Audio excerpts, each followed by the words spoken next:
Roger Stone, I'm told, has some breaking intel for us on this, and a lot more as well as the day unfolds. So, Roger, thanks for joining us. Alex, I'm glad to be with you, and apologize for being under the weather. I think the change of season in New York may have gotten me, but I got a pretty good case of the flu. But I will be on the job today because this is too important. Alex, I think it's a very sad day that they have broken a good man. I am told by sources close to the Flynn camp that the inexorable financial and personal pressure they put on Flynn was just more than he can bear. And going after his brother. His son, his youngest son, which is a pressure point as well. This culminated, evidently, when the FBI surprise raided his office, as they did Paul Manafort's home, and it was in that exchange that evidently Flynn said something that he's now being charged was false. In other words, we don't have an act here that's wrong. He's being charged with lying to the FBI. The idea that he would lie about the president telling him to set up a meeting with the Russians, if we could be clear, the president and Flynn had the authority to meet with the Russians. The Russians are in possession of nuclear weapons. Not speaking to them, probably a bad idea, generally speaking. So again, as we saw in the Manafort case, they are indicting a good man on ridiculous charges that don't go to the heart of a crime. And they know where to put the pressure. They put it on your family. I have personally experienced it. It is extraordinary that the FBI would act in this way. I'm told that this is all directed by Assistant Director McCabe, and we will have more breaking news on this. I have actually been back and forth with my very best source, who is calling me now. So I will be phoning into InfoWars. Get off now. Thank you. Yeah, that's the source. So we're going to find out directly from Flynn exactly what's really going on here. And just earlier this week, our Flynn source, very close to Flynn, said, no, we just hate the fact we've been cut off from the president and don't know what's going on. He needs to know all this stuff that's coming up, but they didn't tell us what it was. Welcome back. You're at the War Room with my colleagues Rob Dew and Owen Schroyer. I'd refer to them as my comrades, but that could get us investigated for Russian collusion.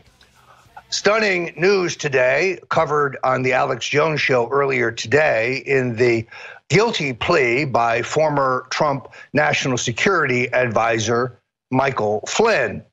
But the mainstream media reports on this are not exactly right. You see, last week, it was reported that Flynn's attorneys broke off their relationship and their communications with the president's attorneys, and many read that as a sign that Flynn was turning on the president.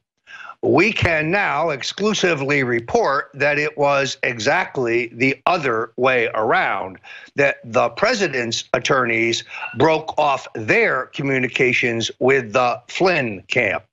General Flynn, who spent his entire life in the service of his country as a soldier, not a politician, not a diplomat, but a military man, is virtually penniless.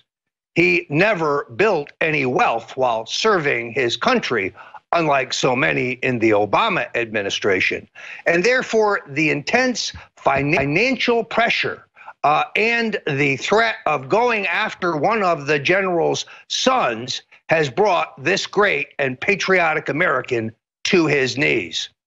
Now, the charge is an interesting one, that he allegedly lied to the FBI regarding a contact with the Russians for the purposes of setting up a dialogue. Let's recognize that such an activity by General Flynn, or even by the president himself, or the president's son-in-law, Jared Kushner, would be perfectly legal. In fact, part of their job description. Do we have to remind the libtards in the mainstream media that the Russians have thermonuclear weapons, and therefore a continuing dialogue with them is a good idea? the Obama administration had their reset with the Russians, an ignominious failure. In the meantime, little did we know, Bill and Hillary Clinton, with the Obama administration looking the other way, were selling 20% of our strategic uranium to a company controlled by Putin. There's the scandal. Oh no, we're indicting Mike Flynn because when the FBI raided his office in a surprise raid directed by Andrew McCabe, the deputy director of the FBI, well, it is alleged that Flynn misled the FBI about his contacts with the Russian ambassador. The president, in my opinion, is getting terrible legal advice. Cutting off General Flynn was a mistake. And this is very clear that Mr. Mueller is headed for an indictment of the president for, who knows, something procedural, obstruction, perjury, or some other bogus claim. Wait a minute. Rob, Owen, wasn't this about Russian collusion? What did I miss?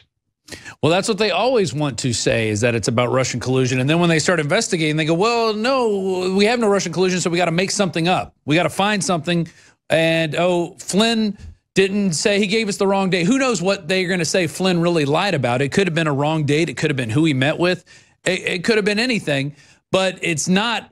It doesn't have anything to do with Russian collusion. And then we got James Clapper, who flat out lied to Congress, said they don't grab people's data, cell phone data, computer data, email data. And he flat out lied, just flat out lied to the American people and Congress. No, where is the Clapper indictment? Exactly right. He testified before the Congress that the federal government had no metadata collection system.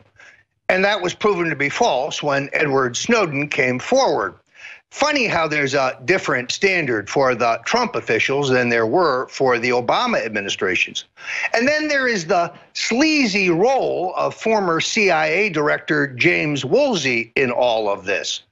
Woolsey and Flynn were friendly, yet Woolsey ran to Vice President Joe Biden's office where he met with Susan Rice and Ben Rhodes of the National NSA under Obama to tell them a tall tale about Mike Flynn working with the Turkish government to illegally extradite a rogue cleric holding out in the Pennsylvania Poconos, who the Turkish government believes staged an unsuccessful coup in an attempt to overturn that very government.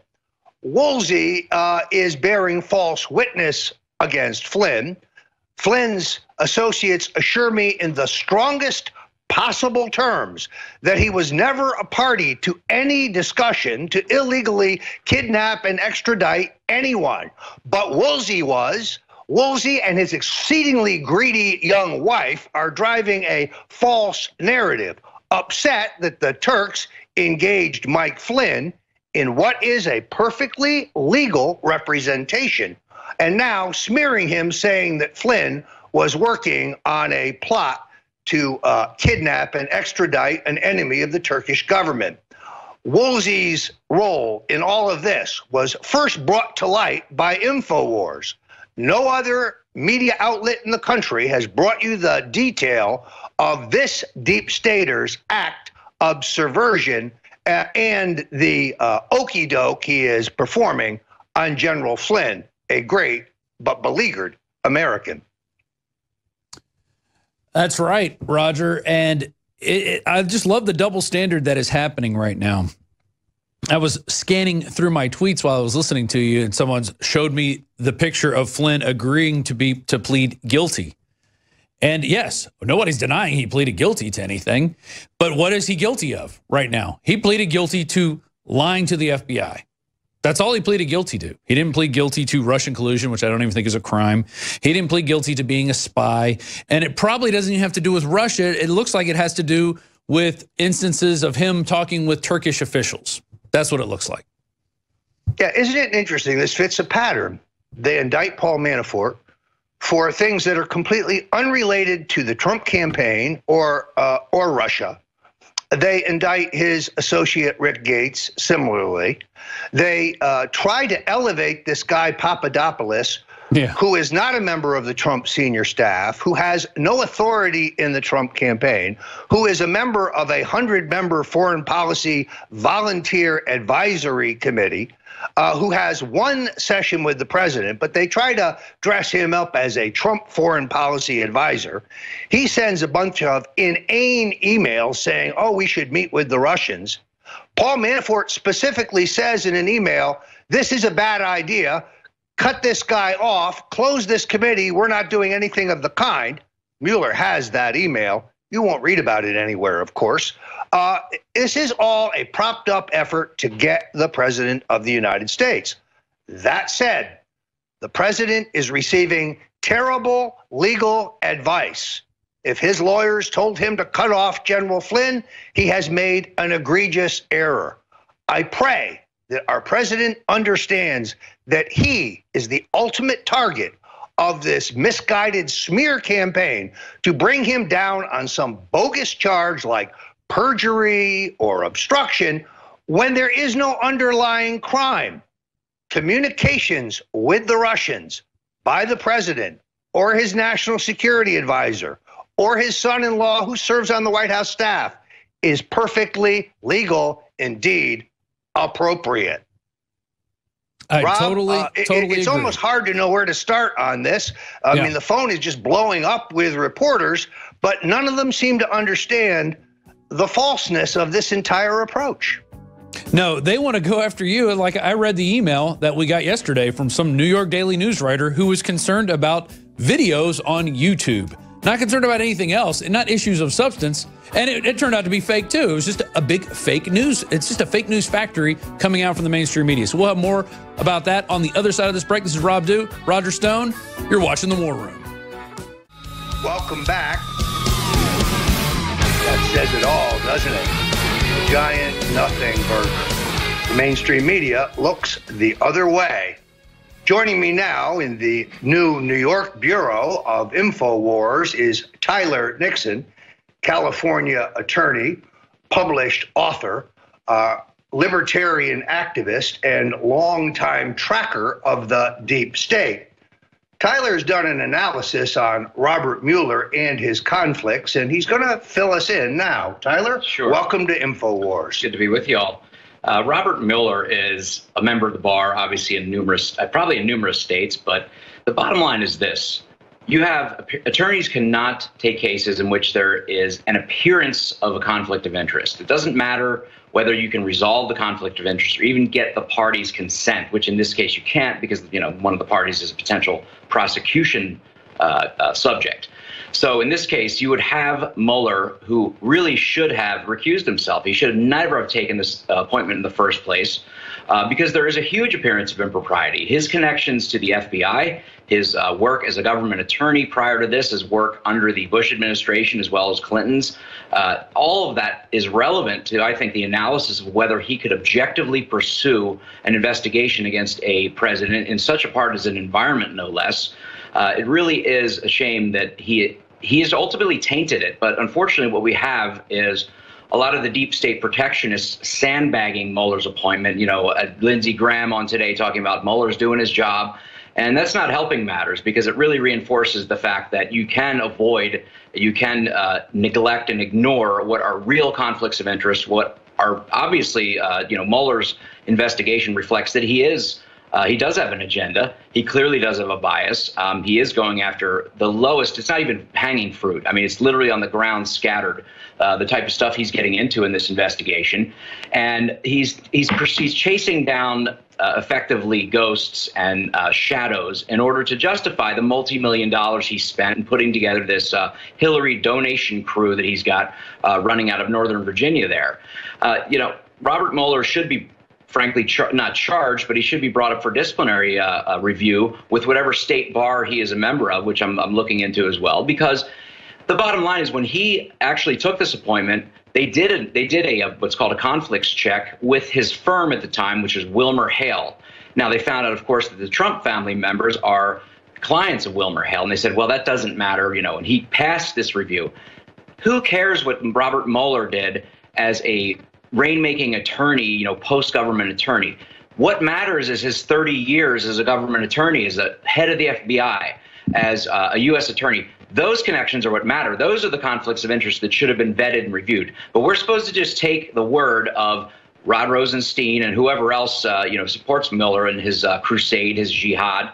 And I think there ought to be a deep review. And if they know they don't want to do that review because it would reveal so many connections, particularly to James Comey, that he wouldn't have been qualified. He would have had to recuse himself, not because he might have a direct conflict of interest, like he was, Mueller's support, or Comey was his subordinate, but because there's an appearance of impropriety. And the fact that it's even being raised as an issue means, yes, there is an appearance of impropriety. He should have never taken the appointment, and frankly, it should be pursued. And I plan to look into it and take it a little further, Roger. In all honesty, Tyler, I think the Inspector General at the Justice Department needs to examine the inexorable leaks coming out of the special prosecutor's office. Part of the problem here is the fact that we don't have a special prosecutor law in place that governs the activities of Mr. Mueller. That law has expired and not been renewed. Under that law, for example, a special counsel had to clear with the Attorney General his expansion of his probe. But there are no such restraints on Mr. Mueller. He can root through Paul Manafort's closet, taking pictures of his clothing. He can say in an indictment that Paul Manafort lives a lavish lifestyle, implying that he has evaded taxes, but bringing not a single tax evasion charge against Manafort. Manafort's lawyers tell me he has paid every dime that he owes on money coming into the country. They smear him with with money laundering. Well, money has to be dirty before you can launder it. Money paid to Manafort by a legitimate political party in Ukraine in a democratic election, the result of which was recognized by our State Department, is by definition not dirty or illegal money. It would have to be taxed if brought into the country. I'm told Manafort paid his taxes on any funds that he utilized in the United States. Notice that there's no charge of Russian collusion in the charges against Manafort or his associates. What do you think, Tyler? An effort to squeeze Manafort to testify against the president? Well, absolutely. And the thing is, these are charges that a U.S. attorney, a junior U.S. attorney, a junior prosecutor, federal prosecutor would never lodge. They would never see these as worthy of pursuing, worthy of the assets and resources of the federal government. They would ultimately be left to the side and handled some other way. But that's how you got these gotcha violations that Mueller is attempting to use to squeeze the potential witnesses against the president. This is not an environment. This is not a mafia operation where clearly everybody's dirty and you're just trying to get people to avoid being prosecuted for real crimes. This is a political, highly charged context. To say you can squeeze somebody at that level, facing potentially, 20 years of imprisonment, of course, that you could probably get anybody to say anything at that stage. These are not mafia dons. It's a totally wrong environment to attempt to, quote, put the squeeze on anybody. What they ought to be putting the squeeze on is Hillary's extended operation. So, all right. Now is a great time to remind you that the only news outlet in the country today bringing you the stone cold truth about the Flynn indictment is InfoWars. And we are only here today because of the loyal support of InfoWarriors like you, which is why I ask you to go now to the InfoWars store and to load up on some of these extraordinary Christmas specials that Alex Jones has slashed prices on. 67% on Silver Bullet, the very best colloidal silver formula on the market today. 50% on Brain Force Plus. Folks, buy a case of this and give it to your liberal friends. They need it. They could use a little more brain power. Or Survival Shield at 50% off. Secret 12, Super Male Vitality. These are extraordinary, carefully tested, fully vetted, and if you go online, you'll see literally, in some cases, thousands of satisfied testimonials from patriots like you who realize they can not only get the very best products of this genre, the best all-natural formulas, books, T-shirts, and other First Amendment-oriented paraphernalia, and they can help fund our expansion here at InfoWars. We are the cutting edge. Soros wants to close us down. Google wants to silence us. Twitter wants to cut off our heads. Help us. Go to the InfoWars store now. This is the quintessential fight for our future. This is the fight over the future of Western civilization. And we are a beacon of truth. Alex Jones insists on two sources for everything we report, which is why we bring you the truth. Folks, now is the time. We'll be right back. You're back on the War Room, and sitting in for Owen Schroyer is my colleague, Rob Dew. Rob has an extraordinary report that we have just seen on the Washington Post. Rob? Exactly. FBI, this is back in January 23rd. FBI reviewed Flynn's calls with the Russian ambassador and found nothing illicit. And this basically goes back to the calls they were making before Trump took office and leading up to that. And so the FBI is basically saying, hey, there's nothing wrong here, yet the day after they're saying he apparently lied to the FBI. So where are we with this? What is really going on? And it really looks like we're looking for crooked toenails and like loose threads to go after Michael Flynn because he knows where the bodies are buried. Thank you for that report, Rob. We are going to be following this story very carefully here at InfoWars, and I guarantee you over the weekend and early next week, we will bring you the truth about what is really happening behind the scenes. Yesterday here on the War Room, we had an extraordinary conversation with Kevin Barry, the author of a terrific book, Vaccine Whistleblower, and Michelle Ford of the Vaccination Injury Awareness League. Today, joining us is Lori Gregory of the Mom Street News, an extraordinary website. Lori Gregory is an articulate and well-informed advocate for real vaccination safety, and she joins us now from California. Lori, welcome to the War Room. Hi, Roger. Thank you so much for having me today on the show. We are delighted that you could join us. Tell us a little about your website and the incredible crusade in which you have been most effective, the fight for vaccination safety.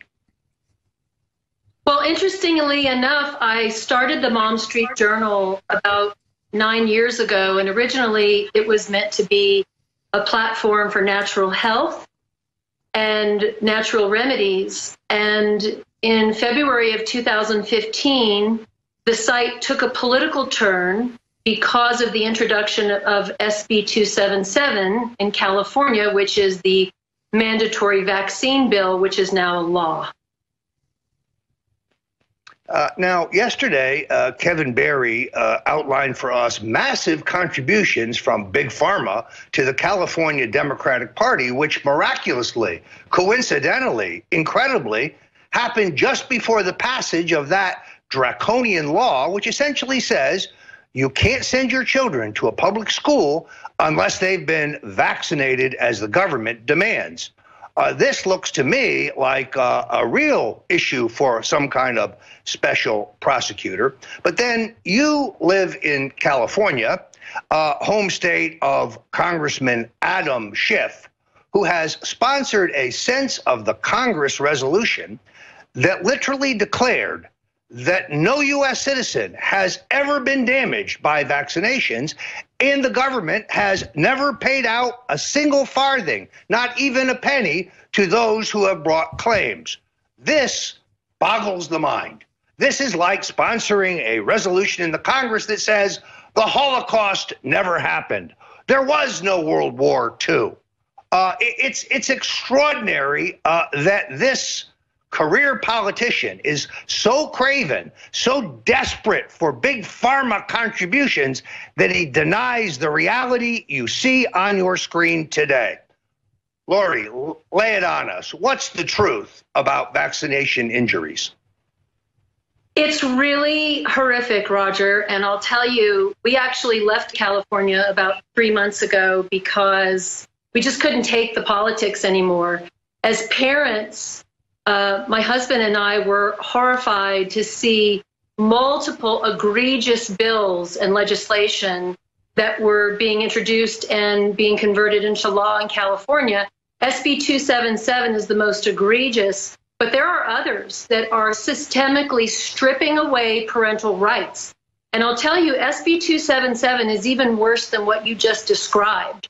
It is completely ripe for the right attorney to come in and overturn it, because the Constitution of California is written in such a way that says no one shall be denied access to education.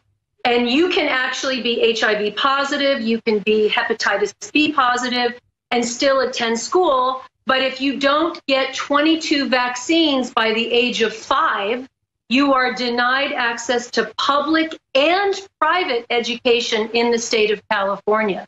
So now California joins the likes of West Virginia and Mississippi, which are the other two states that have mandatory vaccine laws in order to have access to education. And by the way, both of those states, West Virginia and Mississippi, have the highest infant mortality rates of any other states in the nation. So we've watched as this bill has rolled out into law now. Autism rates continue to escalate in California. People are leaving California in droves. We saw, the court case that just was ruled on last night in San Francisco with the illegal immigrant, and there's just so much going wrong in California. It's really horrifying. But to see Adam Schiff introducing a bill that basically just gaslights the truth is unconscionable to me. I don't understand how someone like that can keep their job, because let's remember, they work for us. They are our representatives. So when this whole fight emerged in California of SB 277, I saw how polarizing the issue was, and I saw how emotional people became, because people really have been victimized by the propaganda that says vaccines are safe and effective.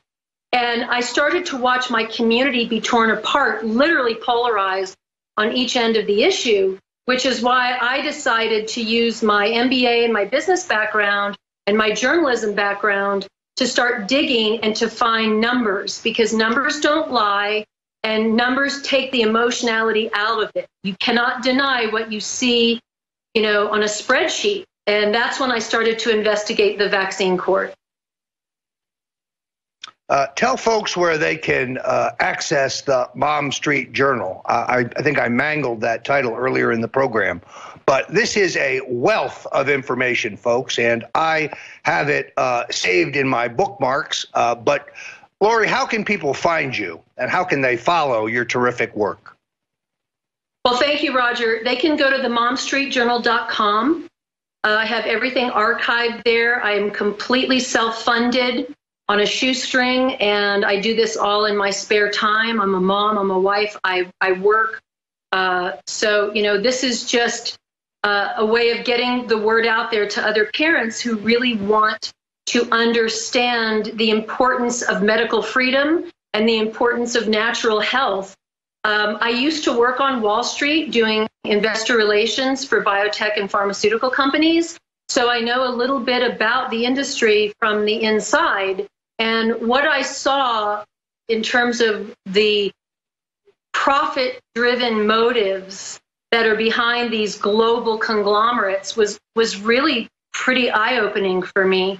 And I decided, once I became a health freedom activist, that it was really important to share with people what I knew about the industry and, how we can stay aware about what's real in medical information and science and what's propaganda. And it's not easy to discern in this day and age.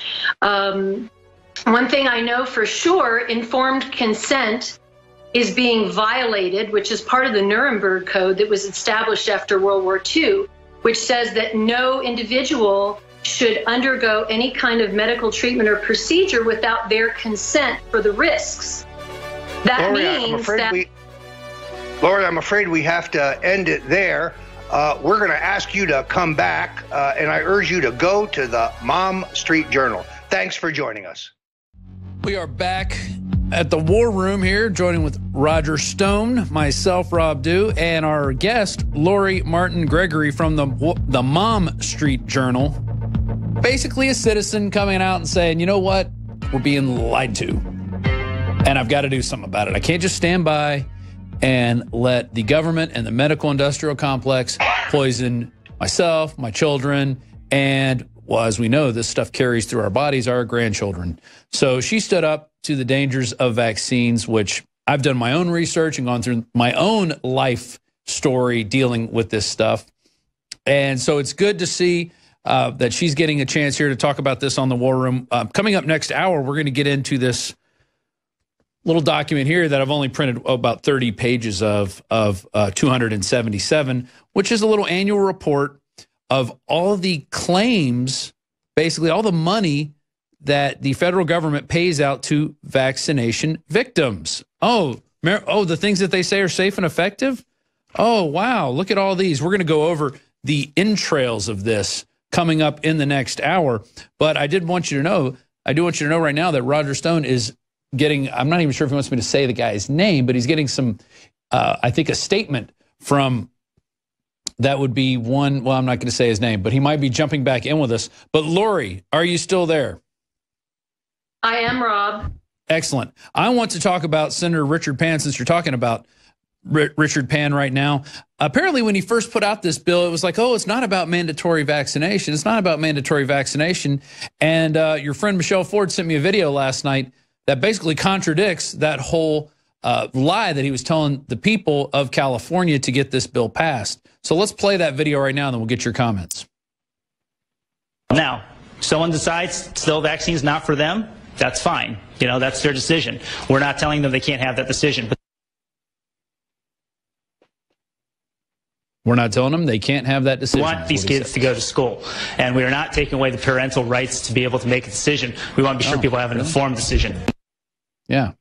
So we're not taking away the parental right to be able to make the decision. That's about vaccination. Dr. Pan, the main purpose of the bill is to inform parents? Correct. Okay. I'm just trying to understand, how do we know that parents lack information already? How do we know, I mean, maybe how do we know that they aren't informed already? Because they vaccinate their kids. That's how we know. I feel like what's happening to California, and the reason we have so many people here today is there's a mistrust for state government overreaching, mandating how they raise their children, and So it says state government overreaching and mandating how they raise You provided counseling on immunizations as part of that. And so for those patients, most likely it's like, okay, well, we had the discussion. I've made my decision. I know we've talked about it. Sign the form and turn it in. I've decided not to vaccinate my children. I've had patients like that in my own practice. And I bet you don't like it, do you? You don't like it when people make informed decisions, do you, Senator And Pan? so when it comes to a vaccination is really about the public's health, about public safety. I authored in the State Assembly a bill to ensure that parents had accurate information when they were getting their children immunized. Right. I bet he shows them the insert that comes with the vaccination, too. Especially the MMR. It says We it are can give you offering measles legislation that will abolish the personal belief exemption that currently allows children who have not received the required vaccinations needed to protect the public health to enroll into our schools. And there it is. It's all about control. It's all about telling you what you can do with your body. He says he wants to make it nearly impossible to not get children vaccinated in California. Surrounded by parents and babies, state senators Dr. Richard Pan and Ben Allen announced legislation These are the babies that I will poisoned. stop nearly all exemptions for childhood vaccine. Yeah. So Richard Pan, it was all about forcing vaccinations on babies and young children. That's what it was all about. It has nothing to do with anything else but forcing vaccinations. And he goes, oh, it's a bill to educate people. Lori, your reaction? Well, Rob, initially the video you showed was from AB 2109, which was a bill that was passed before SB 277, which basically just required parents to have a conversation with their pediatrician and to sign a form saying, I've been told about vaccines and I'm declining. And so when that legislation came through, Richard Pan, who, by the way, is lying, he's lying to the public when he says all of that. He stood up at UC Berkeley and said, you know, the most dangerous thing in vaccines was water. So he's a puppet. He represents an industry that is making $50 billion a year from the U.S. market alone. And unlike adults who might get a flu shot and have a reaction and can connect the dots, a baby or a newborn isn't able to communicate and let the world know that something has changed once they've received a vaccine. So the pharmaceutical industry is going after these mandates, and they're using public policy as a way to increase profit. And they're doing it through puppets like Richard Pan, who is a complete liar. And if the vaccines don't have a overt reaction, say, you know, your child suddenly doesn't speak or can't walk, well, they may have other developmental disabilities that the pharmaceutical company's ready to help you with. They got a pill for everything. They got a pill ready to push down your throat. That's right. And I actually had a parent during the SB 277 battle who shared with me that her daughter was vaccine injured. She was injured at 2 months with a DTaP and put in the hospital on a respirator with all kinds of breathing problems, and then was injured again at 12 months when she got the MMR and had to go back to the ER and be put on a respirator. And she connected the dots. She woke up. That was her red pill moment. And she's now in the vaccine court trying to get a settlement. And it will be a landmark case when she gets a settlement, because it will be the first time that a vaccine injury is being awarded because of respiratory and asthma issues. She will have breathing problems the rest of her life. Ironically and sadly, the maker of the vaccines that caused her injury, which was Merck, also makes the prednisone, which is the drug that she takes for the injury. So, you know, they're making money coming and going. Yeah, I interviewed Sherry Tenpenny many years ago, who's a big anti-vaccination advocate, and or just parental consent and parental information advocate, I would say. And I said, why do you think they push so many vaccines? And that was her answer. And she goes, they want lifelong customers. And if they can create conditions that aren't debilitating, but you need drugs to take care of them, to manage them, well, they've created a lifelong customer. And she believes, and I believe that as well, that this is what's going on with so many vaccines being pushed, being produced, being created to get them in to these kids at young ages. So then they have that endless money pit, as they say, because they always we got more insurance. Insurance will cover this. We have all the insurance in the world that'll keep, be around for more pharmaceuticals and treatments for these young children as they grow up. And allergies are off the charts, developmental delays are off the charts, ADHD's off the charts, and no one seems to know what the problem is. No one has any answers. It couldn't be the precious vaccine industry. We could never question them because we've been told they're safe and effective, yet, as we're going to discuss in the next hour, hundreds of millions of dollars is paid out every year to families of young children who've been injured by these, and adults too. That's right, and as you and yeah, go ahead, Roger. With about a little less than 2 minutes to go, I want to wrap this up by saying, I know you agree with this, Lori, it's essential that President Trump follow through on his pledge to appoint a blue ribbon commission headed by Robert F. Kennedy Jr., son of former U.S. Senator Robert Kennedy of New York, to explore the safety of vaccinations. The president's instincts on this issue are right. He's publicly expressed his concern about the massive number of vaccinations and about government-mandated vaccinations. So I know you join me and all advocates in calling on the president to keep your pledge.